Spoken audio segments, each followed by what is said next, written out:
السلام عليكم ورحمة الله وبركاته. الحمد لله رب العالمين، وسبحان الله العظيم، ولا حول ولا قوة إلا بالله العلي العظيم. نحمده ونستعينه ونستغفره ونعوذ بالله من شرور أنفسنا ومن سيئات أعمالنا، وأشهد أن لا إله إلا الله وحده لا شريك له، وأشهد أن محمدا عبده ورسوله. اللهم صل على محمد وعلى آل محمد كما صليت على إبراهيم وعلى آل إبراهيم. اللهم بارك على محمد وعلى آل محمد كما باركت على إبراهيم وعلى آل إبراهيم إنك حميد مجيد.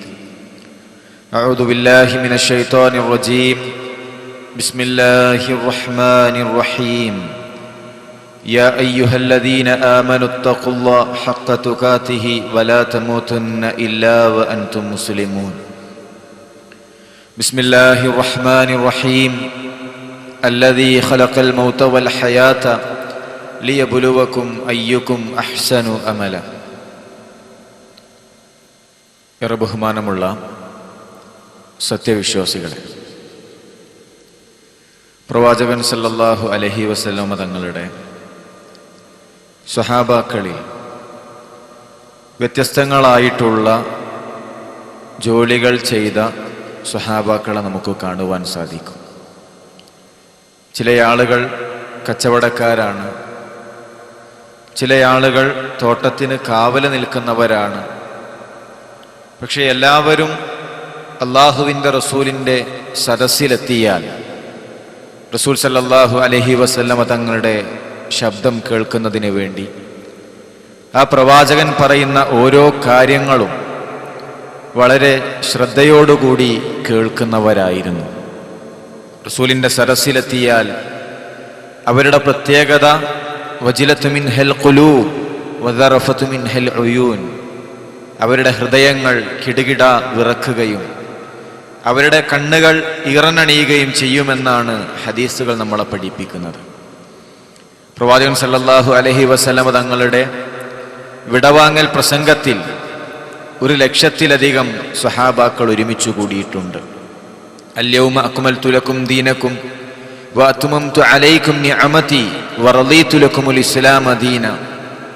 ഇസ്ലാം മതം പൂർണ്ണമായി എന്ന് അവിടെ വെച്ചുകൊണ്ട് പ്രവാചകൻ സല്ലല്ലാഹു അലൈഹി വസല്ലമ തങ്ങൾ പറഞ്ഞപ്പോൾ സ്വഹാബാക്കൾ വ്യത്യസ്ത തലങ്ങളിലാണ് ആ ആയത്തിനെ മനസ്സിലാക്കിയത്. എന്നാൽ ഏറെ പ്രായം ചെന്ന ഒരു മനുഷ്യൻ ആ സമയത്ത് കരയുകയാണ്. സ്വഹാബാക്കൾ പറയുന്നു, ഉൻദുർ ഇലാ ഹാദ ശൈഖ്. ആ വൃദ്ധനായ മനുഷ്യനിലേക്ക് നിങ്ങൾ നോക്കൂ. എന്തിനു വേണ്ടിയിട്ടാണ് അദ്ദേഹം കരയുന്നത്? ഇസ്ലാം മതം പൂർണ്ണമായെങ്കിൽ അതിനെന്ത് കാരണത്താലാണ് അദ്ദേഹം കരയുന്നത്? മഹാനായ ഉമർ ഇബ്നുൽ ഖത്താബ് റളിയല്ലാഹു അൻഹു ആയിരുന്നു ആ കരഞ്ഞ മനുഷ്യൻ. അദ്ദേഹം പറഞ്ഞു, ഇസ്ലാം പൂർണ്ണമായെങ്കിൽ കമാലിന് ശേഷം നുക്സാൻ അഥവാ കുറവാണ്, തിരിച്ചുപോക്കാണ്. അള്ളാഹുവിൻ്റെ റസൂൽ സല്ലല്ലാഹു അലൈഹി വസല്ലമ തങ്ങളെ ഏൽപ്പിച്ച ദൗത്യം അദ്ദേഹം പൂർത്തീകരിച്ചു കഴിഞ്ഞു. അള്ളാഹുവിൻ്റെ റസൂൽ നമ്മളെ വിട്ട് യാത്ര തിരിക്കുവാനുള്ള സമയമായി എന്ന് മഹാനായ സ്വഹാബിക്ക് മനസ്സിലാക്കുവാൻ സാധിച്ചു. അതിനുശേഷം പ്രവാചകൻ സല്ലല്ലാഹു അലൈഹി വസല്ലമ തങ്ങൾ തൻ്റെ ഉപദേശങ്ങൾ സ്വഹാബാക്കളെ കേൾപ്പിച്ചു. അവസാനമായിക്കൊണ്ട് പ്രവാചകൻ സല്ലല്ലാഹു അലൈഹി വസല്ലമ തങ്ങൾ അവിടെ ഒരുമിച്ചു കൂടിയ സ്വഹാബാക്കളോടായി പറഞ്ഞു, ബല്ലിഗു അന്നി വലൗ ബി ആയ. ഒരായത്താണ് നിങ്ങൾ കേട്ടതെങ്കിൽ ആ ആയത്തെങ്കിലും നിങ്ങൾ എത്തിച്ചു കൊടുക്കണമെന്ന് പറഞ്ഞപ്പോൾ ഇവിടെ സാക്ഷിയുള്ള ആളുകൾ ഇവിടെ സാക്ഷിയില്ലാത്ത ആളുകൾക്ക് എത്തിച്ചു കൊടുക്കണമെന്ന് പറഞ്ഞപ്പോൾ ലോകത്തിൻ്റെ വ്യത്യസ്ത ഭാഗങ്ങളിലേക്ക് സ്വഹാബാക്കൾ യാത്ര തിരിക്കുകയാണ്. ഇന്ന് മക്ക മുഴുവൻ നോക്കിയാലും 2000-ൽ താഴെ സ്വഹാബാക്കളുടെ ഖബറുകളെ നമുക്ക് കാണുവാൻ സാധിക്കുകയുള്ളൂ. മദീനയിൽ 10,000-ൽ താഴെ സ്വഹാബാക്കളുടെ ഖബറുകളെ നമുക്ക് കാണുവാൻ സാധിക്കുകയുള്ളൂ. എന്നാൽ 1,00,000-ലധികം വരുന്ന സ്വഹാബാക്കൾ പ്രവാചകൻ സല്ലല്ലാഹു അലൈഹി വസല്ലമ തങ്ങളുടെ മുന്നിൽ ഒരുമിച്ചു കൂടിയിട്ടുണ്ട് എങ്കിൽ ആ ബാക്കി വരുന്ന സ്വഹാബാക്കളുടെ ഖബറുകൾ ലോകത്തിന്റെ വ്യത്യസ്ത ഭാഗങ്ങളിലാണ്. ഒരായത്താണ് നിങ്ങൾ കേട്ടതെങ്കിൽ, ഒരു ഹദീസാണ് നിങ്ങൾ പഠിച്ചതെങ്കിൽ, ഇതറിയാത്ത ആളുകൾക്ക് എത്തിച്ചു കൊടുക്കണമെന്ന് പറഞ്ഞപ്പോ എവിടേക്കാണോ തങ്ങളുടെ ഒട്ടകങ്ങൾ തിരിഞ്ഞു നിൽക്കുന്നത് അവിടേക്ക് യാത്ര തിരിക്കുകയായിരുന്നു സഹാബാക്കൾ. മഹാനായ മുആദ് റളിയല്ലാഹു അൻഹുവിനെ പ്രവാചകൻ സല്ലല്ലാഹു അലൈഹി വസല്ലമ തങ്ങൾ പറഞ്ഞയച്ചത് യമനിലേക്കാണ്. മുആദേ, അഹ്ലി കിതാബിന്റെ അരികിലേക്കാണ് നീ പോകുന്നത്, അവിടെ ചെന്ന് ലാ ഇലാഹ ഇല്ലല്ലാഹ് പറഞ്ഞു കൊടുക്കണമെന്ന് പറഞ്ഞപ്പോ റസൂലെ വീട്ടില് ഭാര്യ ഒറ്റക്കാണ്, റസൂലെ വീട്ടിലെ ചെറിയ മക്കളാണ്, വീടിന്റെ പണി തുടങ്ങിയിട്ടേ ഉള്ളൂ, അതൊന്ന് പൂർത്തിയാക്കിയിട്ട് പോകാം എന്നല്ല മഹാനായ സ്വഹാബി മറുപടി നൽകിയത്. യമനിലേക്ക് പോകണമെന്ന് പറഞ്ഞപ്പോ യാതൊരുവിധ പ്രയാസവും കൂടാതെ തന്റെ നാട് വിട്ട്, കൂട്ടുകാരെ വിട്ട്, കുടുംബക്കാരെ വിട്ട് എല്ലാം ഇട്ടെറിഞ്ഞുകൊണ്ട് പ്രബോധനമെന്ന വലിയ ദൗത്യം ഏറ്റെടുത്തുകൊണ്ട് മഹാനായ സ്വഹാബി യമനിലേക്ക് യാത്ര തിരിക്കുകയാണ്. ആ സമയത്ത് അല്ലാഹുവിന്റെ റസൂല് പറയുകയാണ്, മുആദേ ലഅല്ലക തമുറു ബൈന ഖബരി, യമനിലെ ദഅവത്ത് കഴിഞ്ഞ് നീ തിരിച്ചു വരുമ്പോ ഈ മുഹമ്മദിന്റെ ഖബറിനരികിലൂടെയായിരിക്കും നീ വരിക. ഇനി ഒരിക്കൽ കൂടി ഒന്ന് പരസ്പരം കണ്ടുമുട്ടാൻ, ഇനി ഒരിക്കൽ കൂടി ഒന്ന് ഒന്നിച്ചിരിക്കാൻ മുആദേ കഴിയുകയില്ല. യമനിലെ നിന്റെ പ്രബോധനം കഴിഞ്ഞ് നീ തിരിച്ചു വരുമ്പോ എന്റെ ഖബറിനരികിലൂടെയായിരിക്കും നീ വരികയെന്ന് പറഞ്ഞപ്പോ ഒരുപക്ഷെ ആ ഒരു വൈകാരിക രംഗം പറഞ്ഞറിയിക്കാൻ എനിക്ക് സാധ്യമല്ല. അള്ളാഹുവിന്റെ റസൂലിനെ കാണാനുള്ള ഭാഗ്യം നമുക്ക് ലഭിച്ചിട്ടില്ല. റസൂലിന്റെ ചുണ്ടിൽ നിന്ന് ദീനു പഠിക്കാനുള്ള ഭാഗ്യം റബ്ബ് നമുക്ക് നൽകിയിട്ടില്ല. സ്വഹാബാക്കളെ സംബന്ധിച്ചിടത്തോളം അള്ളാഹുവിന്റെ റസൂലിന്റെ കൂടെ കഴിയുന്നതാണ് അവരേറെ ഇഷ്ടപ്പെടുന്നത്. റസൂലില്ലാത്തൊരു നിമിഷം അവർക്ക് ചിന്തിക്കുക സാധ്യമല്ല. ഉഹദിൽ അള്ളാഹുവിന്റെ റസൂൽ സല്ലല്ലാഹു അലൈഹി വസല്ലമ തങ്ങൾ മരണപ്പെട്ടു എന്ന വാർത്ത കേട്ടപ്പോ ചില ആളുകൾ വാള് വലിച്ചെറിയുകയാണ്. അള്ളാഹുവിന്റെ റസൂല് മരണപ്പെട്ടുവെങ്കിൽ, റസൂല് വഫാത്തായി എങ്കിൽ ഇനി ഈ ഭൂമിയിൽ ഞങ്ങളുമില്ല എന്ന് പറഞ്ഞ് ഭ്രാന്തന്മാരെ പോലെ സ്വഹാബാക്കൾ നടക്കുകയാണ്. ചരിത്രം നമുക്കറിയാം. ആ സ്വഹാബിയോടാണ് പറയുന്നത്, മുആദേ ഇനി ഒരിക്കൽ കൂടി ഒന്ന് കാണാനും ഒന്നൊന്നിച്ചിരിക്കാനും എന്റെ ചുണ്ടിൽ നിന്ന് ദീനു പഠിക്കാനും മുആദേ കഴിയുകയില്ല എന്ന് പറയുമ്പോഴും റസൂൽ സല്ലല്ലാഹു അലൈഹി വസല്ലം തങ്ങളെ ചേർത്ത് പിടിച്ച് റസൂലിനോട് അവസാനമായി സലാം പറഞ്ഞ് യമനിലേക്ക് മഹാനായ സ്വഹാബിയെ പോകുവാൻ പ്രേരിപ്പിച്ച ഘടകം ഇതൊരു വലിയ അമാനത്താണ് എന്ന തിരിച്ചറിവാണ്. അതുകൊണ്ട് സഹോദരന്മാരെ, ആത്മാർത്ഥമായി നമ്മൾ ചിന്തിക്കേണ്ട ഒരു വിഷയമുണ്ട്. നമ്മൾ നമ്മുടെ കുടുംബവും നമ്മുടെ കച്ചവടവും നമ്മുടെ ദുനിയാവും അങ്ങനെ ഒരു ഇട്ടാവട്ടത്തിൽ ഒതുങ്ങിക്കൂടേണ്ടവരല്ല. ഒരു വലിയ സത്യം നമ്മൾ മനസ്സിലാക്കിയവരാണ്. ഇതറിയാത്ത ആയിരക്കണക്കിന് മനുഷ്യന്മാർ നമ്മുടെ ചുറ്റുപാടുകളിലും ജീവിക്കുന്നുണ്ട്. അവർക്ക് ഇത് എത്തിച്ചു കൊടുക്കാൻ നമ്മളെ സംബന്ധിച്ചിടത്തോളം സാധിക്കേണ്ടതുണ്ട്. സാധാരണ ഒരു കഥ പറയാറുണ്ട്. ഒരു മനുഷ്യന്റെ മൊബൈലിലേക്ക് ഒരു മെസ്സേജ് വരാം, ഇന്ന് കൃത്യം 2 മണിക്ക് നിങ്ങളുടെ ഫ്ലാറ്റ് കത്തിച്ചാമ്പലാകും. അയാൾ നേരെ ഫ്ലാറ്റിലേക്ക് എത്തി. ചെറിയ 2 മക്കള് അയാളുടെ അരികിലേക്ക് വന്ന് ചോദിച്ചു, അല്ല ഉപ്പച്ചി ഇന്നെന്താ നേരത്തെ എത്തിയത്? സാധാരണ 4 മണിക്കാണല്ലോ എത്താറുള്ളത്, ഇന്നെന്താ ഉപ്പച്ചി നേരത്തെ എത്തിയത്? ആ കുട്ടികളോട് ആ മനുഷ്യനൊരു മറുപടിയും പറഞ്ഞില്ല. നേരെ റൂമിലേക്ക് കയറി തന്റെ പെട്ടിയിൽ ATM കാർഡും യാത്രക്ക് ആവശ്യമായിട്ടുള്ള വസ്ത്രവും എല്ലാം ഒരുക്കി വെക്കുമ്പോ ഭാര്യ അടുക്കളയിൽ നിന്ന് വന്നിട്ട് ചോദിക്കാണ്, അല്ല മനുഷ്യ എന്താ ആരോടും പറയാത്തൊരു യാത്ര? ഭാര്യയോടും ഒന്നും പറഞ്ഞില്ല. പെട്ടി ഭദ്രമാക്കി അടച്ച് തനിക്ക് ആവശ്യമുള്ളതെല്ലാം അതിൽ കരുതി തിരിച്ചു വരുമ്പോ കൂട്ടുകാര് ചോദിച്ചു, അയൽക്കാര് ചോദിച്ചു, എവിടേക്കാണ് യാത്ര? അവരോടും ഒന്നും പറഞ്ഞില്ല. അയാൾ കൃത്യം മൊബൈലിലേക്ക് നോക്കിയപ്പോ സമയം 1:30. അയാൾ ബൈക്കിൽ കയറി അയാളുടെ ലക്ഷ്യസ്ഥാനത്തേക്ക് യാത്ര തിരിച്ചു. 2 മണിക്ക് ഫ്ലാറ്റ് കത്തിച്ചാമ്പലായി. നമ്മൾ എന്തു പറയും ആ മനുഷ്യനെ സംബന്ധിച്ച്? ഭാര്യയോട് സ്നേഹമുള്ള, മക്കളോട് സ്നേഹമുള്ള, അയൽക്കാരോട് സ്നേഹമുള്ള ഒരു വ്യക്തി എന്ന് പറയുമോ? ഒരിക്കലുമില്ല. യഥാർത്ഥത്തിൽ ആ മനുഷ്യന്റെ പണിയെടുക്കുന്നവരാണ് പലപ്പോഴും നമ്മൾ. നമുക്കറിയാം, അല്ലാഹു അല്ലാത്തവരോട് വിളിച്ചു പ്രാർത്ഥിച്ചാൽ, കൈകളിൽ ചരട് കെട്ടിയാൽ, അരയിൽ ഏലസ് കെട്ടിയാൽ, തൗഹീദിൽ പോരായ്മകൾ ഉണ്ട് എങ്കിൽ അവന് നരകം നിർബന്ധമാണ്, സ്വർഗം നിഷിദ്ധമാണ് എന്ന് നമുക്കറിയാം. നമ്മൾ ഏറെ സ്നേഹിക്കുന്ന നമ്മുടെ മാതാപിതാക്കൾ, നമ്മൾ ഏറെ സ്നേഹിക്കുന്ന നമ്മുടെ കൂട്ടുകാർ, നമ്മുടെ ചുറ്റുപാടിലും ജീവിക്കുന്ന ആയിരക്കണക്കിന് മനുഷ്യന്മാർ അവര് നരകത്തിലാണ് എന്ന് നമുക്കറിയാം. പക്ഷെ ഒരിക്കലെങ്കിലും ഒന്ന് പറയാൻ, ഇതാ ഈ പോക്ക് അപകടമാണ് എന്ന് പറയാൻ നമുക്ക് സാധിക്കുന്നുണ്ടോ? ആത്മാർത്ഥമായിട്ട് നമ്മൾ ചിന്തിക്കേണ്ട വിഷയമാണ്. മക്കള് ഗൾഫിൽ നിന്നെത്തിയാൽ ഓരോ പൊതിയാക്കി ഭക്ഷണം എല്ലാ ഭാഗത്തും നമ്മൾ എത്തിക്കും. വീട്ടിൽ നല്ലൊരു ഭക്ഷണം ഉണ്ടാക്കി കഴിഞ്ഞാൽ അയൽവാസികളെ വീട്ടിലും മൂത്താപ്പാന്റെ വീട്ടിലും കുടുംബക്കാരെ വീട്ടിലും എല്ലായിടത്തും നമ്മൾ എത്തിക്കും. എല്ലാവരെയും നമുക്ക് ഇഷ്ടമാണ്, അവരോടൊക്കെ നമുക്ക് ഒരുപാട് സ്നേഹമുണ്ട്. പക്ഷെ സ്വർഗം നിർബന്ധമാക്കുന്ന, നരകം നിഷിദ്ധമാക്കുന്ന ഈ വലിയ സമ്മാനം, തൗഹീദ് എന്ന സമ്മാനം എത്ര പേർക്ക് എത്തിച്ചു കൊടുക്കുവാൻ സഹോദരന്മാരെ നമുക്ക് സാധിച്ചു? നമ്മൾ ഏറെ സ്നേഹിക്കുന്ന മാതാപിതാക്കൾ പോലും ഇന്നും വിഗ്രഹങ്ങളോടും ഇന്നും ജാരങ്ങളോടും ഇന്നും മക്ബറകളോടും പ്രാർത്ഥിക്കുന്നവരാണ് എങ്കിൽ അവർക്ക് സ്വർഗം നിഷിദ്ധമാണ്, നരകം നിർബന്ധമാണ്. പക്ഷേ ഒന്ന് പറയാനുള്ള മനസ്സ് നമുക്ക് വന്നിട്ടുണ്ടോ? ആത്മാർത്ഥമായി ചിന്തിക്കേണ്ട വിഷയമാണ്. അവസാനമായി സ്വർഗത്തിലേക്ക് വരുന്ന മനുഷ്യനെ സംബന്ധിച്ച് ഹദീസുകളിൽ നമുക്ക് കാണുവാൻ സാധിക്കും. ആ മനുഷ്യൻ കറുത്തിരണ്ട രൂപവുമായി നെഹ്റുൽ ഹയാത്ത് എന്ന നദിയിലേക്ക് കൊണ്ടുവരും. അവിടെ വെച്ച് സുന്ദരമായ രൂപം അല്ലാഹു തആല നൽകും. ആ മനുഷ്യൻ റബ്ബിനോട് ചോദിക്കും, റബ്ബേ, നിന്റെ സ്വർഗം കാണാൻ വലിയ ആഗ്രഹമുണ്ട്, ആ സ്വർഗം ഒന്ന് കാണിച്ചു നൽകണേ. അല്ലാഹു തആല ആ മനുഷ്യന് സ്വർഗം കാണിച്ചു കൊടുക്കും. ആ സ്വർഗം കാണുന്ന സമയത്ത് ആ മനുഷ്യൻ വീണ്ടും ആവശ്യപ്പെടുകയാണ് സ്വർഗത്തിലെ സുന്ദരമായിട്ടുള്ള സുഖ സൗകര്യങ്ങൾ. റഹ്മാനായ റബ്ബ് ജീവിതത്തിൽ സകല തിന്മകളിലും മതിമറന്ന ആ മനുഷ്യനെ, അവസാനമായി സ്വർഗത്തിൽ കിടക്കുന്ന മനുഷ്യനെ സ്വർഗത്തിലേക്ക് പ്രവേശിച്ചിട്ട് പറയാണ്, ചെല്ല്, നിനക്ക് വേണ്ടത് നീ എടുത്തുവാ.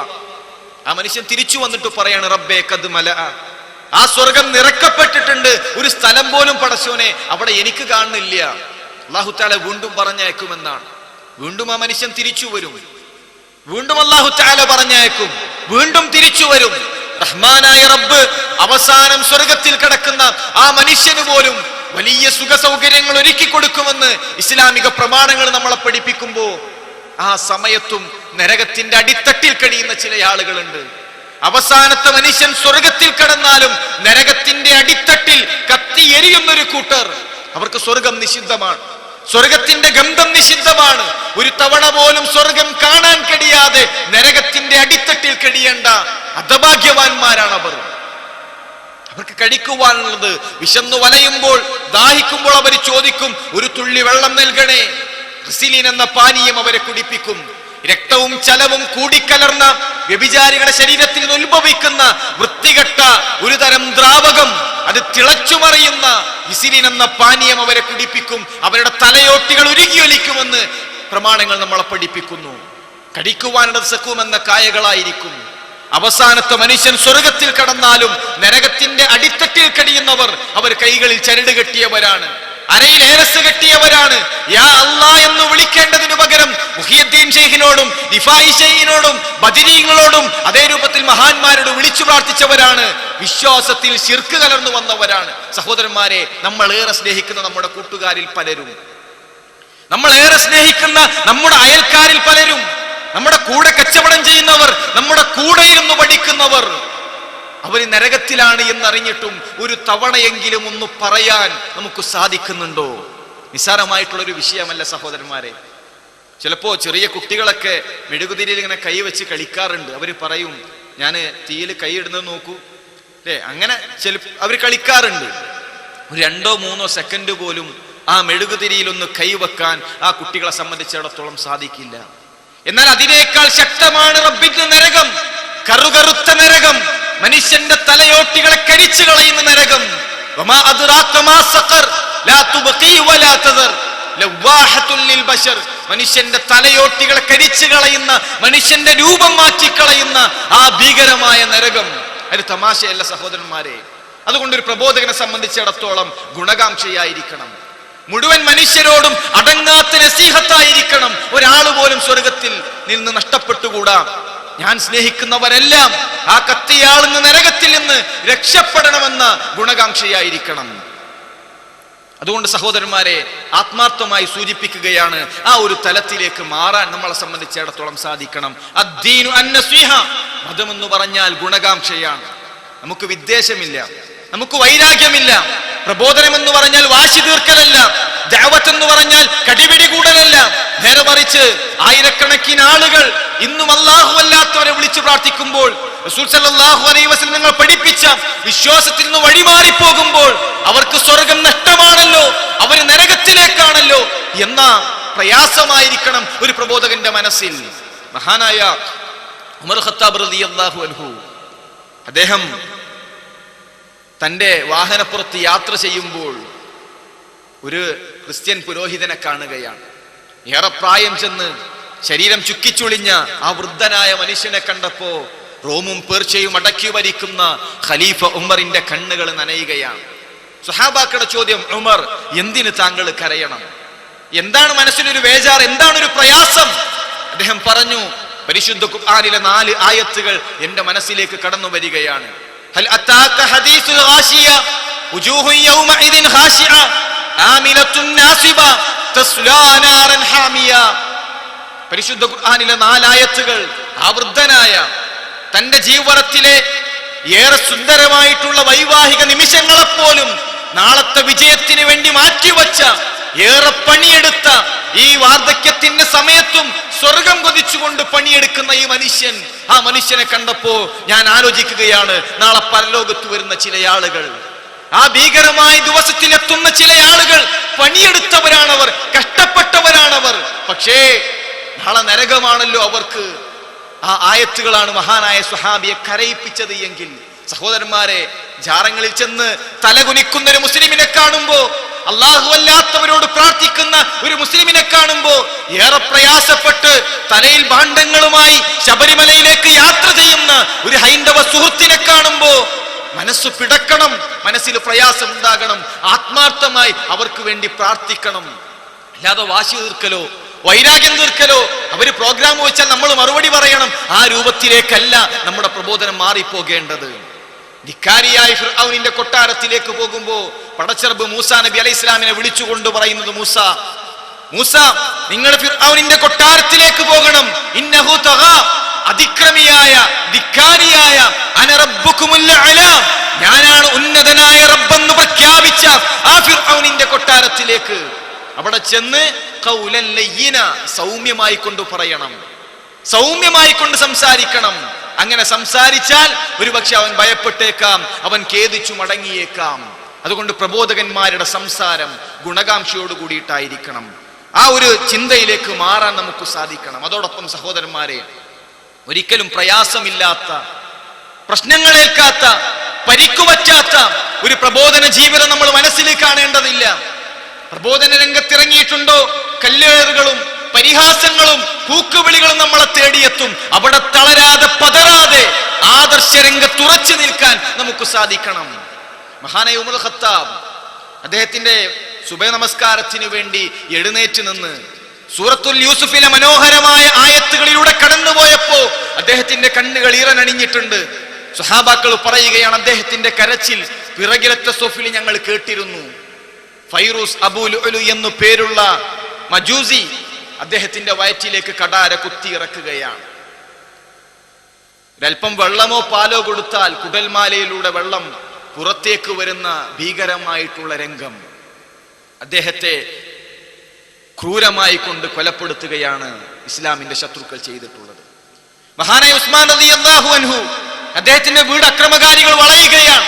അദ്ദേഹത്തിന്റെ താടിക്ക് പിടിച്ചു, താഴേക്ക് വലിച്ചിട്ടു. പരിശുദ്ധ ഖുർആൻ പാരായണം ചെയ്യുകയാണ്. ആ ഖുർആനിൽ അദ്ദേഹത്തിന്റെ രക്തപ്പാടുകൾ കാണാമായിരുന്നു എന്ന് ചരിത്രം നമ്മളെ പഠിപ്പിക്കുന്നു.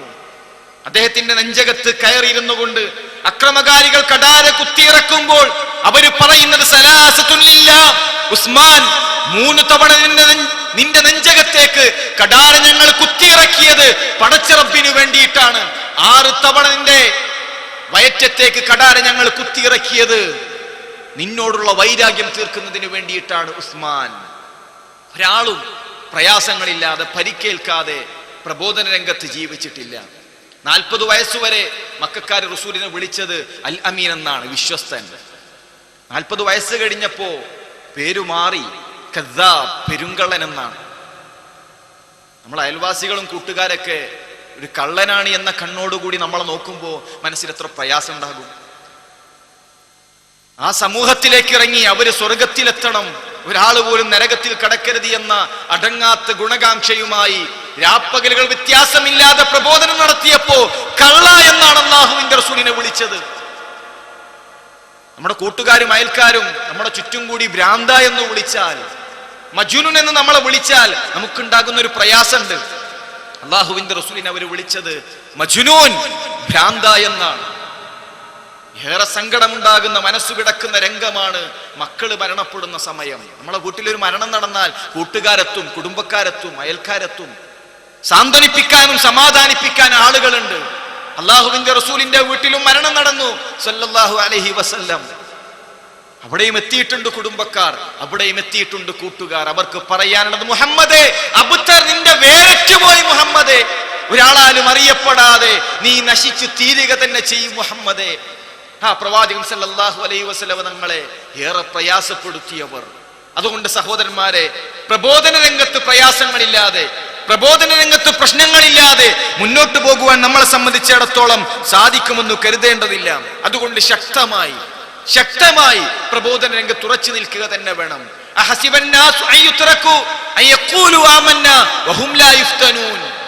മനുഷ്യര് കരുതുന്നുണ്ടോ അവർ ലാ ഇലാഹ ഇല്ലല്ലാഹ് പറയുന്നതോടുകൂടി പിന്നൊരു ഫിത്നയില്ല, പിന്നൊരു പരീക്ഷണമില്ല, നമ്മൾ പ്രോഗ്രാം വെക്കുന്നു, ആളുകൾ തടിച്ചുകൂടുന്നു, ഒരുപാട് ആളുകൾ ഇസ്ലാമിലേക്ക് വരുന്നു, അങ്ങനെ ഒരു വലിയ ആൾക്കൂട്ടമായി ഒരു പ്രശ്നങ്ങളും പ്രയാസങ്ങളും ഇല്ലാതെ അങ്ങനെ സുന്ദരമായ ജീവിതം നയിക്കാം എന്ന് നിങ്ങൾ കരുതുന്നുണ്ടോ? വല്ലാത്തൊരു ചോദ്യമാണ്. അല്ല, ശക്തമായ ഫിത്നകൾ കൊണ്ടുവരിക തന്നെ ചെയ്യും, ശക്തമായ പരീക്ഷണങ്ങൾ കൊണ്ടുവരിക തന്നെ ചെയ്യും. നിങ്ങളുടെ മുൻഗാമികളെ പരീക്ഷിച്ച രൂപത്തിൽ ഈർച്ചവാളുകൾ കൊണ്ട് രണ്ടായി പിളർത്തിയവർ, തിളച്ചുമറിയുന്ന എണ്ണയിലേക്ക് വലിച്ചെറിയപ്പെട്ടവർ, കൈകാലുകൾ വിപരീതമായി ഛേദിക്കപ്പെട്ടവർ നമ്മുടെ മുൻഗാമികളിൽ ഉണ്ട് എങ്കിൽ അതേ ഫിത്ന, അതേ പരീക്ഷണം ഈ ഉമ്മത്തിനും ബാധകമാണ്. അതുകൊണ്ട് സഹോദരന്മാരെ, എന്തെങ്കിലും പ്രശ്നങ്ങൾ വരുമ്പോ, എന്തെങ്കിലും പ്രയാസങ്ങൾ വരുമ്പോ, ഇനി ഞാനൊന്നിനില്ല, ഇനി എന്റെ കുടുംബം, എന്റെ തഖ്വ, എന്റെ നിസ്കാരം ഞാൻ എങ്ങനെ ഒതുങ്ങിക്കൂടുന്നു എന്ന് തീരുമാനിക്കേണ്ടവരെല്ലാം ആ പരീക്ഷണങ്ങളിൽ പതറാതെ തളരാതെ പ്രബോധന രംഗത്ത് ഉറച്ചു നിൽക്കാൻ ആയിരക്കണക്കിന് മനുഷ്യന്മാർ ശിർക്കിനെ പ്രചരിപ്പിക്കുന്നതിന് വേണ്ടി, വിദഅത്തുകളെ സ്ഥാപിക്കുന്നതിന് വേണ്ടി കച്ചകെട്ടി ഇറങ്ങുമ്പോൾ തൗഹീദിന്റെ പ്രകാശമായി, സുന്നത്തിന്റെ വാഹകനായി ഈ സമൂഹത്തിൽ ഞാൻ ഉണ്ടാകുമെന്ന് തീരുമാനിക്കാൻ നമ്മളെ സംബന്ധിച്ചിടത്തോളം സഹോദരന്മാരെ സാധിക്കേണ്ടതുണ്ട്. പലപ്പോഴും ഇതിന്റെ വില നമുക്ക് മനസ്സിലായിട്ടില്ല. നമ്മൾ കാരണം ഒരാൾ നന്മയിലെത്തിയാൽ, നമ്മൾ കാരണം ഒരാളുടെ ജീവിതത്തിൽ നിന്ന് ഒരു തിന്മ മാറിയാൽ എത്ര പ്രതിഫലമാണ് സഹോദരന്മാരെ റബ്ബ് നമുക്ക് വാഗ്ദാനം ചെയ്തിട്ടുള്ളത്. അല്ലാഹുവിന്റെ റസൂൽ സല്ലല്ലാഹു അലൈഹി വസല്ലം തങ്ങൾ മഹാനായ അലി റളിയല്ലാഹു അൻഹു വിളിച്ചുകൊണ്ട് പറഞ്ഞില്ലേ, അലി ചുവന്ന ഒട്ടകത്തേക്കാൾ. അറബികൾക്ക് പെട്ടെന്ന് മനസ്സിലാകുന്ന ഒരു ഉദാഹരണമാണ്. അവരേറെ വില കരുതിയിരുന്ന ആ ചുവന്ന ഒട്ടകം, അതിനേക്കാൾ നിനക്കുത്തമം അലി, നീ കാരണം ഒരാൾ നന്മയിലേക്ക് വരുന്നതാണ്, ഈ സത്യമാർഗത്തിലേക്ക് വരുന്നതാണ്. അർക്കമിന്റെ വീട്ടിൽ സഹാബാക്കൾ ഒരുമിച്ച് കൂടിയിട്ടുള്ള വല്ലാത്തൊരു രംഗമുണ്ട്. വല്ല ശബ്ദവും കേട്ടാൽ അവർ റസൂലിന്റെ അരികിലേക്ക് ചേർന്നിരിക്കും. കാരണം ഞങ്ങളുടെ റസൂലിനെ ആരെങ്കിലും ആക്രമിക്കാൻ വരുന്നുണ്ടോ, ഞങ്ങൾ ഏറെ സ്നേഹിക്കുന്ന ഞങ്ങളുടെ റസൂലിനെ ആരെങ്കിലും ആക്രമിക്കാൻ വരുന്നുണ്ടോ, അവർ റസൂലിന്റെ അരികിലേക്ക് ചേർന്നിരിക്കും. അന്ന് അവിടെ കൂടിയിട്ടുള്ള ഏതാനും ചില ആളുകൾ ലോകത്തിന്റെ വ്യത്യസ്ത ഭാഗങ്ങളിലേക്ക് ഇസ്ലാമിക പ്രബോധന പ്രവർത്തനങ്ങളുമായി യാത്ര തിരിച്ചു. ഇന്ന് എവിടെ ഇസ്ലാമിക പ്രബോധനങ്ങൾ നടക്കുന്നുവെങ്കിലും അതിന്റെയൊക്കെ ഒരു പ്രതിഫലം അവർക്ക് ലഭിക്കുന്നുവെന്നാണ് ഇസ്ലാമിക പ്രമാണങ്ങൾ നമ്മളെ പഠിപ്പിക്കുന്നത്. അതുകൊണ്ട് സഹോദരന്മാരെ, നമ്മൾ കാരണം ഒരുപാട് ആളുകൾ നന്മയിലേക്ക് വരണം. മഹാന്മാരായ പ്രവാചകന്മാരെല്ലാം രാപ്പകലുകൾ വ്യത്യാസമില്ലാതെ അവർ ഇസ്ലാമിലേക്ക് ക്ഷണിച്ചുകൊണ്ടേയിരുന്നു. ഒരാളെപ്പോലും ലഭിക്കാത്ത പ്രവാചകന്മാരുണ്ട്, സ്വന്തം കുടുംബം മാത്രം സ്വീകരിച്ച പ്രവാചകന്മാരുണ്ട്, അതേ രൂപത്തിൽ തന്നെ കൊല ചെയ്യപ്പെട്ട പ്രവാചകന്മാരുണ്ട്. അങ്ങനെ പ്രവാചകന്മാരുടെ ചരിത്രം നമ്മളെ പഠിപ്പിക്കുന്നുവെങ്കിൽ ആ ഒരു പ്രബോധന രംഗത്ത് ശക്തമായി കൊണ്ട് തന്നെ നിലനിൽക്കാൻ നമ്മളെ സംബന്ധിച്ചിടത്തോളം സാധിക്കേണ്ടതുണ്ട്. പലപ്പോഴും ദഅവത്ത് വലിയ പണ്ഡിതന്മാര് മാത്രം ചെയ്യേണ്ടവരാണ്. അതേ രൂപത്തിൽ തന്നെ ഈ ഇന്ന് സാധാരണക്കാരൊന്നും ചെയ്യാൻ പാടില്ലാത്തവരാണ്. അങ്ങനെയുള്ള പല പ്രശ്നങ്ങളുമായി, അത്തരത്തിലുള്ള പല ചോദ്യങ്ങളുമായി കൊണ്ട് ആളുകൾ ഇറങ്ങിത്തിരിക്കാറുണ്ട്. യഥാർത്ഥത്തിൽ നമ്മൾ മനസ്സിലാക്കേണ്ട ഒരു യാഥാർത്ഥ്യം, നമ്മളൊരു സത്യം മനസ്സിലാക്കിയാൽ അത് എത്തിച്ചു കൊടുക്കൽ നമ്മുടെ ബാധ്യതയാണ്. നമ്മൾ മനസ്സിലാക്കിയത് എന്താണോ, അള്ളാഹുവിനെ മാത്രമേ ആരാധിക്കാൻ പാടുള്ളൂ എന്ന് നമ്മൾ മനസ്സിലാക്കിയാൽ അത് എത്തിച്ചു കൊടുക്കണം. മഹാനായ അബൂദർ റളിയല്ലാഹു അൻഹുവിന്റെ ചരിത്രം കേൾക്കാത്തവരല്ല നമ്മൾ. അറിഞ്ഞ ഉടനെ തന്റെ വീട്ടിലേക്ക് യാത്ര തിരിക്കുകയാണ്, തന്റെ നാട്ടിലേക്ക് യാത്ര തിരിക്കുകയാണ്. കഅബയുടെ മുന്നിൽ വെച്ചുകൊണ്ട് അള്ളാഹു അല്ലാത്തവരെ വിളിച്ചു പ്രാർത്ഥിക്കുന്ന രംഗം കണ്ടപ്പോ ഞാൻ എല്ലാം തികഞ്ഞൊരു ആലിമായിട്ടില്ലല്ലോ എന്ന് കരുതി കാത്തിരിക്കല്ല, അവിടെ ശബ്ദിക്കുകയാണ്, തൗഹീദിന്റെ ശബ്ദമായി മാറുകയാണ്. മഹാനായ സഅദ് ഇബ്നു മുആദ് ഇസ്ലാമിലേക്ക് കടന്നു വന്ന ഉടനെ, ലാ ഇലാഹ ഇല്ലല്ലാഹ് തിരിച്ചറിഞ്ഞ ഉടനെ തന്റെ ബനു അശ്അൽ ഗോത്രത്തിലേക്ക് യാത്ര തിരിച്ചു. തന്റെ ഗോത്രത്തെ വിളിച്ച് ശുദ്ധമായ തൗഹീദ് പറഞ്ഞു കൊടുക്കാണ്. എനിക്ക് ഇജാസത്ത് കിട്ടിയിട്ടില്ലല്ലോ, ഞാന് ഇരുത്തം ചെന്നൊരു പണ്ഡിതനായിട്ടില്ലല്ലോ എന്നൊന്നും അവർ കരുതാനിരുന്നിട്ടില്ല. തങ്ങൾ മനസ്സിലാക്കിയത് എന്താണോ അത് അവർക്ക് എത്തിച്ചു കൊടുത്തു, തന്റെ സമൂഹത്തിന് പറഞ്ഞു കൊടുത്തു. അതുകൊണ്ട് സഹോദരന്മാരെ, ആ രൂപത്തിൽ പ്രബോധന പ്രവർത്തന രംഗത്ത് സജീവമാകാൻ നമ്മൾ തയ്യാറാകേണ്ടതുണ്ട്. എന്തെല്ലാം ഫിത്നകൾ വന്നാലും, എന്തെല്ലാം പ്രശ്നങ്ങൾ വന്നാലും അതൊന്നും ഒരു തടസ്സമായി നമ്മളെ സംബന്ധിച്ചിടത്തോളം ഉണ്ടാകുവാൻ പാടില്ല. ആയിരക്കണക്കിന് ആളുകൾക്ക് ഹിദായത്തിന് കാരണമാകുന്ന, ആയിരക്കണക്കിന് ആളുകൾക്ക് സത്യസന്ദേശം ലഭിക്കാൻ കാരണമാകുന്ന പല സംരംഭങ്ങളെയും വളരെ നിസാരത്തോടുകൂടി അതിന്റെ ചെറിയ പോരായ്മകൾ ചൂണ്ടിക്കാണിച്ച് എല്ലാം തകർത്തെറിയാൻ ശ്രമിക്കുമ്പോൾ വലിയ നന്മകളാണ് നമുക്ക് നഷ്ടപ്പെടുന്നത് എന്ന തിരിച്ചറിവ് നമുക്ക് വേണം. മനുഷ്യരാണോ പോരായ്മകൾ ഉണ്ടാകും. കമാൽ എന്നുള്ളത് പടച്ചോന്റെ സിഫത്താണ്. അള്ളാഹു അല്ലാത്ത ബാക്കിയുള്ളവർക്കെല്ലാം നെക്സുകൾ ഉണ്ടായിരിക്കും, പോരായ്മകൾ ഉണ്ടായിരിക്കും.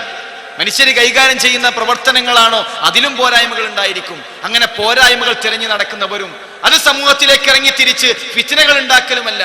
ഇവിടെ ആയിരക്കണക്കിന് മനുഷ്യന്മാർ തൗഹീദ് എന്താണെന്നറിയാതെ ജാറങ്ങളുടെ മുന്നിലും മഖബറുകളുടെ മുന്നിലും അവിടെ സുജൂദ് ചെയ്യുന്ന ദാരുണമായ രംഗം കാണുമ്പോ അല്ലാഹു അല്ലാത്ത ശേഖന്മാരുടെ മുന്നിലേക്ക് കൈകൾ ഉയർത്തി കരഞ്ഞു കലങ്ങിയ കണ്ണുകളുമായി പ്രാർത്ഥിക്കുന്ന രംഗങ്ങൾ നമ്മുടെ മുന്നിൽ നടക്കുമ്പോ, ഓരോ ദിവസത്തിലും വ്യത്യസ്തങ്ങളായിട്ടുള്ള ബിദ്അത്തുകൾ ഈ ഉമ്മത്തിലേക്ക് കൊണ്ടുവരുമ്പോൾ ശിർക്കിന് വേണ്ടി ഓരോ ആയത്തുകളും വളച്ചൊടിക്കുന്ന ഒരു അവസ്ഥ നമ്മുടെ മുന്നിൽ സംജാതമാകുമ്പോൾ അതിനെതിരെ ശബ്ദിക്കാനും അതിനെതിരെ പോരാടാനും അത് ജനങ്ങളെ ബോധ്യപ്പെടുത്താനും ഇവിടെ ആരുമില്ല. അതിനു ചെറിയ സംഘം മാത്രം. ആ സംഘത്തിൽ ചേർന്ന് നിൽക്കാൻ നമുക്ക് സാധിക്കണം. ഈ വലിയ ഇരുട്ട് നിറഞ്ഞ ഈ ഭൂമിയിൽ ഒരു മെഴുകുതിരി വെട്ടമാണ് നമ്മുടെ കയ്യിലുള്ളത് എങ്കിലും ആ മെഴുകുതിരി വട്ടം കൊണ്ട് ആയിരക്കണക്കിന് മനുഷ്യന്മാർക്ക് പ്രകാശമേകാൻ നമുക്ക് സാധിക്കണം.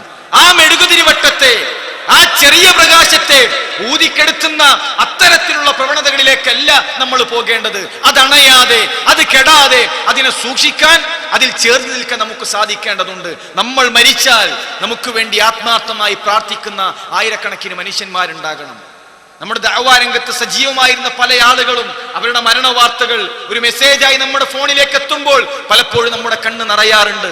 അവർക്ക് വേണ്ടി ആത്മാർത്ഥമായി നമ്മൾ പ്രാർത്ഥിക്കാറുണ്ട്. എന്താണ് കാരണമെന്ന് ചോദിച്ചാൽ അള്ളാഹുവിന്റെ മാർഗത്തിൽ ഒരുമിച്ച് ചേർന്നവരാണ് നമ്മൾ. അള്ളാഹുവിന്റെ മാർഗത്തിൽ ഒരുമിച്ച് ചേർന്ന ആത്മബന്ധമാണിത്. അതുകൊണ്ട് അത്തരത്തിലുള്ള ബന്ധങ്ങൾ നമുക്കും വേണം. നമ്മുടെ മരണവാർത്ത ഒരു SMS ആയി നമ്മുടെ കൂട്ടുകാരുടെ മൊബൈലിലേക്ക് എത്തുമ്പോൾ പടച്ചോനെ പുറത്തു കൊടുക്കണേ എന്ന് പ്രാർത്ഥിക്കുന്ന, രാത്രി നമസ്കാരങ്ങളിൽ നമുക്ക് വേണ്ടി ആത്മാർത്ഥമായി പ്രാർത്ഥിക്കുന്ന, തളർന്നിരിക്കുന്ന മാതാവിന്റെ അരികിൽ ചെന്ന് ഉമ്മ നിങ്ങൾ വിഷമിക്കേണ്ട ആവശ്യമില്ല, അള്ളാഹുവിന്റെ മാർഗത്തിൽ പോരാടിയവനാണ്, അള്ളാഹുവിന്റെ ദീൻ ജനങ്ങൾക്ക് പറഞ്ഞു കൊടുത്തവനാണ് നിങ്ങളുടെ മകൻ, അതുകൊണ്ട് പ്രയാസപ്പെടേണ്ടതില്ല ഇന്ന് നമ്മുടെ മാതാപിതാക്കളെ സമാധാനിപ്പിക്കാൻ വിഷമിച്ചിരിക്കുന്ന, തളർന്നിരിക്കുന്ന പിതാവിന്റെ അരികിൽ ചെന്നുകൊണ്ട് ഉപ്പ നിങ്ങളെ വിഷമിക്കേണ്ടതില്ല എന്ന് പറയാൻ, നാളെ പരലോകത്ത് നിങ്ങളുടെ കൈകൾ പിടിച്ചുയർത്താൻ നിങ്ങളുടെ മകനുണ്ടാകുമെന്ന് പറയാൻ നമുക്ക് ആത്മബന്ധങ്ങൾ, അത്തരത്തിലുള്ള സ്നേഹബന്ധങ്ങൾ വേണം. അതുകൊണ്ട് സഹോദരന്മാരെ, സ്നേഹം അള്ളാഹുവിന്റെ മാർഗത്തിലാവുക. ഈ പ്രബോധന രംഗത്ത് പരസ്പരം സ്നേഹിച്ചുകൊണ്ട് തളരാതെ പതറാതെ മുന്നോട്ടു പോകാൻ നമുക്ക് സാധിക്കണം. ഇതിനെ വിമർശിക്കുന്നവർക്കും ഇതിനെതിരെ ശബ്ദമുയർത്തുന്നവർക്കും പ്രബോധന പ്രവർത്തനങ്ങൾക്ക് വിലങ്ങ് തടിയാകുന്നവർക്കും ഈ സ്നേഹബന്ധത്തിന്റെയും ഇത്തരം പ്രവർത്തനങ്ങളിലൂടെ ആളുകൾക്കിടയിൽ ഉണ്ടാകുന്ന പരിവർത്തനങ്ങളും ഒരുപക്ഷെ അറിഞ്ഞുകൊള്ളണമെന്നില്ല. വലിയ മാറ്റങ്ങളാണ് പലപ്പോഴും പറയുവാനുള്ളത്. അതുകൊണ്ട് സഹോദരന്മാരെ, ശക്തമായി പ്രബോധന രംഗത്ത് നമ്മൾ ഉണ്ടാകണം. വൽ അസ്ർ, കാലം തന്നെയാണ് സത്യം. ഇന്നൽ ഇൻസാന ലഫീ ഖുസ്ർ, തീർച്ചയായും മനുഷ്യരെല്ലാം തീരാ നഷ്ടത്തിലാണ്. ആ നഷ്ടത്തിൽ നിന്ന് പിന്മാറണമെങ്കിൽ, അതിൽ നിന്ന് രക്ഷപ്പെടണമെങ്കിൽ അല്ലാഹു തആല വെച്ച 4 നിബന്ധനകളുണ്ട്. സൽക്കർമ്മം നമ്മുടെ ഭാഗത്ത് വേണം. അതേ രൂപത്തിൽ വിശ്വാസം നമ്മുടെ ഭാഗത്ത് ക്ലിയർ ആയിരിക്കണം. നമ്മൾ നന്മ കൽപ്പിക്കുകയും തിന്മ വിരോധിക്കുകയും ചെയ്യണം. അതോടൊപ്പം പ്രബോധന രംഗത്തുണ്ടാകുന്ന പ്രതിസന്ധികളിൽ, പ്രയാസങ്ങളിൽ ക്ഷമിക്കാൻ, സഹിക്കാൻ നമ്മളെ സംബന്ധിച്ചിടത്തോളം സാധിക്കേണ്ടതുണ്ട്. പ്രവാചകൻ സല്ലല്ലാഹു അലൈഹി വസല്ലം ഞങ്ങളുടെ അരികിൽ വന്നുകൊണ്ട് പരിശുദ്ധ ഖുർആൻ പഠിപ്പിക്കുന്നതിന് വേണ്ടി ചില സ്വഹാബാക്കളെ ആവശ്യപ്പെടുകയാണ് ഇസ്ലാമിന്റെ ശത്രുക്കൾ. റസൂൽ അയച്ചു കൊടുത്തു സ്വഹാബാക്കളെ. ആ സ്വഹാബാക്കളെ നിഷ്കരണം അവർ വകവരുത്തി. 2 പേർ ആ കൂട്ടത്തിൽ നിന്ന് രക്ഷപ്പെടുകയാണ്. ചുട്ടുപൊള്ളുന്ന മരുഭൂമിയിലൂടെ ഓടി ഓടി അവരെത്തിപ്പെടുന്നത് മക്കയിലെ മുശ്രിക്കീങ്ങളുടെ കൈകളിലാണ്. മക്കയിലെ മുഹമ്മദിനെ അരച്ചു കൊടുത്താൽ വലിച്ചു കുടിക്കാൻ മാത്രമുള്ള ഈർഷ്യതയിലാണ് അവർ നിൽക്കുന്നത്. അവരുടെ കൈകളിൽ അല്ലാഹുവിന്റെ റസൂലിന്റെ സ്വഹാബാക്കളെ ലഭിച്ചു. പക്ഷേ യുദ്ധം നിഷിദ്ധമാക്കപ്പെട്ട മാസമാണ്. 4 മാസം ക്രൂരമായി കൊണ്ട് അവരെ പീഡിപ്പിച്ചു. മക്കയിൽ വെച്ചുകൊണ്ട് കൊലപാതകം പാടില്ല. അതുകൊണ്ട് കുരിശ് ചുമത്തി ക്രൂരമായി കൊണ്ട് ചാട്ടവാറുകൾ കൊണ്ട് പ്രഹരിച്ച് തെനീം കുന്നിന്റെ മുകളിലൂടെ കൊണ്ടുപോവുകയാണ് മഹാനായ ഖുബൈബ് റളിയല്ലാഹു അൻഹുവിനെ. ഓരോ കയറ്റങ്ങൾ കയറുമ്പോഴും ഖുബൈബ് ലാത്തെ എന്ന് വിളിക്കട, ഉസ്സ എന്ന് വിളിക്കട, ഇബ്രാഹിമെ എന്ന് വിളിക്കട എന്ന് ആർത്താർത്ത് പറയുന്നുണ്ട് മക്കയിലെ മുശ്രിക്കീങ്ങൾ. പക്ഷേ ആദർശരംഗത്ത് പതറാത്ത പ്രബോധകൻ, അള്ളാഹുവിന്റെ ദീനിനു വേണ്ടി അടിയുറച്ചു നിന്ന മഹാനായ സ്വഹാബി പതറാതെ തളരാതെ ആദർശം നെഞ്ചകത്തേറ്റുവാങ്ങി നടക്കുകയാണ് സ്വർഗം കൊതിച്ചുകൊണ്ട്. അതിന് മുകളിലെത്തി ഖുബൈബ്, നിനക്ക് തിരിച്ചു മടങ്ങാം, നിനക്ക് തിരിച്ചു മടങ്ങാം നിന്റെ വീട്ടിലേക്ക്, പ്രിയപ്പെട്ട ഭാര്യയുടെ അരികിലേക്ക്, പ്രിയപ്പെട്ട മക്കളുടെ അരികിലേക്ക്. പക്ഷേ നിന്റെ സ്ഥാനത്ത് മുഹമ്മദ് ആയിരുന്നുവെങ്കിൽ എന്നൊന്ന് ചിന്തിച്ചാൽ മതി. നീ സന്തോഷത്തോടുകൂടി നിന്റെ കുടുംബത്തിൽ, പക്ഷേ നിന്റെ സ്ഥാനത്ത് മുഹമ്മദ് ആയിരുന്നുവെങ്കിൽ. അള്ളാഹുവിന്റെ റസൂല് ജീവിച്ചിരിപ്പുണ്ട്. ആ റസൂലിന്റെ കാലിൽ ഒരു മുള്ളു തറക്കുന്നത് പോലും സഹിക്കാൻ ക്ഷമിക്കാൻ ഈ ഖുബൈബിന് സാധിക്കില്ല. എന്റെ റസൂലിന്റെ കാലിൽ ഒരു മുള്ളു തറക്കുന്നത് പോലും സഹിക്കാൻ ഒരുക്കമല്ല ഞാൻ. പിന്നെ എങ്ങനെ എന്റെ സ്ഥാനത്ത് റസൂല് നിൽക്കുന്ന രംഗം ഞാൻ ചിന്തിക്കും? സഹോദരന്മാരെ, അവരാണ് സ്വഹാബാക്കൾ. ദീനിനു വേണ്ടി പലതും നൽകിയവരാണവൾ, പലതും അള്ളാഹുവിന്റെ മാർഗത്തിൽ ചിലവഴിച്ചവരാണവർ. യുദ്ധത്തിന്റെ സമയത്ത് ഒന്നുമില്ല സ്വഹാബാക്കളുടെ കയ്യിൽ. വലിയ ആയുധങ്ങളുമായി, വലിയ കോൽമരങ്ങളുമായി, വലിയ യുദ്ധതന്ത്രപ്പാടുകളുമായി കടന്നു വരുന്ന അവരെ പ്രതിരോധിക്കുന്നതിന് വേണ്ടി ഒന്നും കൈകളിലില്ല. വീട്ടിൽ എന്താണോ ഉള്ളത് കൊണ്ടുവരാൻ പറഞ്ഞിട്ടുണ്ട് റസൂൽ സല്ലല്ലാഹു അലൈഹി വസല്ലം തങ്ങൾ. ഒരു ചോര പൈതലിനെ കയ്യിൽ പിടിച്ചുകൊണ്ടൊരു പെണ്ണ് വന്നിട്ട് പറയാണ്, റസൂലേ, ഒന്നുമില്ല എന്റെ കയ്യിൽ, ഇത് എന്റെ ചോര പൈതലാണ്. ഈ ചോര പൈതലിനെ കൊണ്ട് റസൂലേ അങ്ങയുടെ നേരെ വരുന്ന അമ്പ് അങ്ങ് തടഞ്ഞു നിർത്തണം, അതെങ്കിലും ഒന്ന് സ്വീകരിക്കണമെന്ന് പറഞ്ഞപ്പോ ആ ഉമ്മയുടെ മനസ്സിലൊരു പ്രതീക്ഷ ഉണ്ട്. എന്റെ മോൻ നാളെ പരലോകത്ത് വരും, എന്റെ കൈ പിടിച്ചുമ്മച്ചി സ്വർഗത്തിലേക്ക് വാ എന്ന് പറയുന്ന ഒരു സന്തോഷകരമായ നിമിഷം എനിക്ക് നാളെ പരലോകത്തുണ്ടാകുന്നു പറയുമ്പോ ആ റസൂലിന്റെ നേരെ വരുന്ന അമ്പ് തടുക്കാനും അതിനെതിരെ യുദ്ധം ചെയ്യാനും ഒന്നും നമുക്കിന്ന് സാധ്യമല്ല. എന്നാൽ ആ റസൂൽ സല്ലല്ലാഹു അലൈഹി വസല്ലം തങ്ങൾക്കെതിരെ ആയിരക്കണക്കിന് വിമർശനങ്ങൾ കടന്നു വരുമ്പോൾ, കാർട്ടൂണുകളിലൂടെ, സിനിമകളിലൂടെ, സീരിയലുകളിലൂടെ ആ റസൂലിനെതിരെ ആയിരക്കണക്കിന് അമ്പുകൾ എഴുതുവിടുമ്പോൾ അതിന് മറുപടി കൊടുക്കാൻ ജീവിതം കൊണ്ട് അള്ളാഹുവിന്റെ റസൂൽ സല്ലല്ലാഹു അലൈഹി വസല്ലം തങ്ങളെ നെഞ്ചകത്തേറ്റാൻ സഹോദരന്മാരെ നമുക്ക് സാധിക്കുന്നുണ്ടോ എന്ന് ആത്മാർത്ഥമായി നമ്മൾ മനസ്സിലാക്കേണ്ടതുണ്ട്. ഇന്ന് പലപ്പോഴും ഇസ്ലാമിന്റെ പേര് പറഞ്ഞ് മരിക്കാൻ ആളുകൾ ഇറങ്ങിത്തിരിക്കാൻ, മരിക്കാൻ ഒരുക്കാൻ. ഏതെങ്കിലും ഒരു പള്ളി പൊളിച്ചാൽ, റസൂലിന്റെ പേരിൽ ഒരാള് കാർട്ടൂൺ രചിച്ചാൽ അതിനെ വൈകാരികമായി കാണുകയും അതിനൊക്കെ വിവേകത്തോടുകൂടി കാണുന്നതിന് പകരം വൈകാരികമായി കണ്ട് ഇസ്ലാമിന്റെ പേരും പറഞ്ഞ് മരിക്കാൻ ഇറങ്ങുമ്പോ മരിക്കാൻ എളുപ്പമാണ്. പക്ഷെ മുസ്ലിമായി ജീവിച്ച് കാണിച്ചു കൊടുക്കാൻ സഹോദരന്മാരെ ഇന്ന് യുവാക്കളുണ്ടോ എന്ന് ആത്മാർത്ഥമായി നമ്മൾ ചിന്തിക്കേണ്ടതുണ്ട്. റസൂൽ സല്ലല്ലാഹു അലൈഹി വസല്ലം തങ്ങൾ മക്കയിലെടുത്ത ആ ഒരു ജീവിതം സ്വഹാബാക്കൾ പറയാണ്, രാവിലെ ഞങ്ങൾ ഒരു ചെറുപ്പക്കാരനെ കാണും, നല്ല സുന്ദരമായ ചെറുപ്പക്കാരൻ. പക്ഷേ കച്ചവടം കഴിഞ്ഞ് തിരിച്ചു വരുമ്പോ ആ മനുഷ്യന്റെ വസ്ത്രത്തിൽ പൊടി പുരണ്ടിട്ടുണ്ടായിരിക്കും, മുഖത്താളുകൾ കാർക്കിച്ച് തൊപ്പിയിട്ടുണ്ടായിരിക്കും. ആ ചെറുപ്പക്കാരൻ അല്ലാഹുവിന്റെ റസൂലായിരുന്നുവെങ്കിൽ ഓരോ വീടും കയറി ഇറങ്ങിക്കൊണ്ട് ലാ ഇലാഹ ഇല്ലല്ലാഹ് ഖൂലൂ ലാ ഇലാഹ ഇല്ലല്ലാഹ്, ലാ ഇലാഹ ഇല്ലല്ലാഹ് പറയണേ, നിങ്ങൾ വിജയിക്കണേ എന്ന് പറയുന്ന അല്ലാഹുവിന്റെ റസൂൽ സല്ലല്ലാഹു അലൈഹി വസല്ലം തങ്ങൾ. ആ റസൂലിന്റെ മാതൃക അത് ജീവിതത്തിലേക്ക് കൊണ്ടുവന്ന് ഞാനൊരു മുസ്ലിമാണെന്ന് പറഞ്ഞ് ആ പ്രബോധന രംഗത്ത് പതറാതെ തളരാതെ ജീവിക്കാനുള്ള യുവാക്കൾ കടന്നു വരേണ്ടതുണ്ട്. ഇസ്ലാമിന്റെ പേര് പറഞ്ഞ് മരിക്കാൻ ഒരു പണിയില്ല. അതിവിടെ മതല്ല എന്ന് പറഞ്ഞോനും അതേ രൂപത്തിൽ തന്നെ ഒന്നിലധികം ദൈവങ്ങളുണ്ട് എന്ന് പറയുന്നവനും എല്ലാവരും മരിക്കാൻ തയ്യാറാണ്.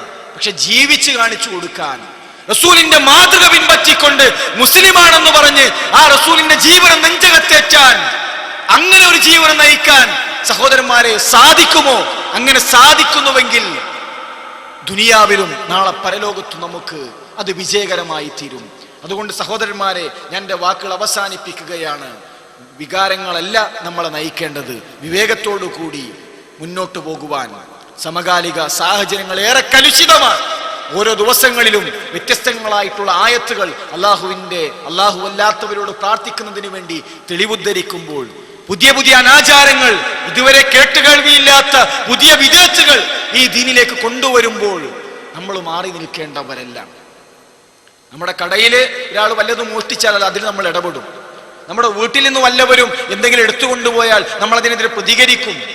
എന്നാൽ അള്ളാന്റെ ദീനിൽ ആർക്കും എന്തും എടുക്കാം, അള്ളാന്റെ ദീനിൽ ആർക്കും എന്തും കടത്തിക്കൂട്ടാം, അതും നമ്മളെ ബാധിക്കുന്ന വിഷയമല്ല എന്ന ധാരണയോട് കൂടിയിട്ടാണ് നമ്മൾ ജീവിക്കുന്നത് എങ്കിൽ അത് ഒരല്പം പ്രയാസകരമായിരിക്കും. അതുകൊണ്ട് സഹോദരന്മാരെ, ജീവിതം കൊണ്ട് മുസ്ലിമാവുക. ആയിരക്കണക്കിന് മനുഷ്യന്മാർ ഈ സന്ദേശം അറിയാതെ ജീവിച്ചു കൊണ്ടിരിക്കുമ്പോൾ അവർക്ക് എന്താണ് ജീവിതമെന്നറിയില്ല. കന്നുകാലികളെ പോലെ തിന്നു കുടിച്ച് രസിച്ച് മതിച്ച് അവരെങ്ങനെ ജീവിക്കുമ്പോൾ ഈ സത്യം മനസ്സിലാക്കിയ, മരണത്തിനപ്പുറം ഒരു ജീവിതമുണ്ട് എന്ന വലിയ സത്യം, ആ സത്യം തിരിച്ചറിഞ്ഞവരാണ് നമ്മൾ. ഖലൽ മുനജ്ജിമു വത്തബീബു ഖിലാഹുമാ ലം യുബഅസല്ലം വാതു ഖുൽതു ഇലൈകുമാ. ചില ബുദ്ധിജീവികൾ പറയുകയാണ്, മരണത്തോടു കൂടി എല്ലാം കഴിഞ്ഞു, പിന്നൊരു ജീവിതമില്ല എന്ന്. ഇൻ സഹ ഖൗലുകുമാ ഫലസ്തു ബിഖാസിരിൻ ഔ സഹ ഖൗലി ഫൽ ഖസാറു അലൈകുമാ. ഇനി നിങ്ങൾ പറയുന്ന രൂപത്തിൽ മരണത്തോടുകൂടി എല്ലാം നശിച്ചാലും, മരണത്തോടുകൂടി എല്ലാം നശിച്ചാലും, മരണത്തിന് ശേഷം ഒരു ജീവിതമില്ല എങ്കിലും എന്നെ സംബന്ധിച്ചിടത്തോളം ഒരു നഷ്ടമില്ല. ഔ സഹ ഖൗലി ഫൽ ഖസാറു അലൈകുമാ. ഇനി അഥവാ എന്റെ വാക്കെങ്ങാനും സത്യമായി പുലർന്നാൽ, മരണത്തിന് ശേഷം ഉയർത്തെഴുന്നേൽപ്പിച്ചാൽ, ഏറെ ഭീതിജനകമായിട്ടുള്ള മഹ്ശറിൽ ഒരുമിച്ച് കൂട്ടപ്പെട്ടാൽ, സ്വർഗവും നരകവും കൊണ്ടുവരപ്പെട്ടാൽ ഏറ്റവും വലിയ നഷ്ടക്കാർ നിങ്ങളായിരിക്കുമെന്ന് ഒരു അറബികൾ മറുപടി നൽകിയെങ്കിൽ, സഹോദരന്മാരെ, നമ്മൾ അങ്ങനെ വിശ്വസിച്ചവരല്ല. സ്വർഗമുണ്ട് എന്ന് പറഞ്ഞത് റസൂലാണ്, നരകമുണ്ട് എന്ന് പറഞ്ഞത് റസൂലാണ്, പരിശുദ്ധ ഖുർആനാണ്. അതുകൊണ്ട് അത് ജീവിതത്തിൽ ഏറ്റുവാങ്ങി അങ്ങനെ ജീവിക്കാമെന്ന് തീരുമാനിച്ചവരാണ് നമ്മൾ. അതുകൊണ്ട് ആത്മാർത്ഥമായി പ്രാർത്ഥനകളോടുകൂടി നിഷ്കളങ്കമായി കൊണ്ട് ഈ ദീനി രംഗത്ത് നമ്മൾ ഉണ്ടാകണമെന്ന് മാത്രം സൂചിപ്പിക്കുകയാണ്. അല്ലാഹു തആല അതിനുള്ള തൗഫീഖ് നമുക്കെല്ലാം നൽകി അനുഗ്രഹിക്കുമാറാകട്ടെ. അസ്സലാമു അലൈക്കും വറഹ്മത്തുള്ളാഹി വബറകാതുഹു.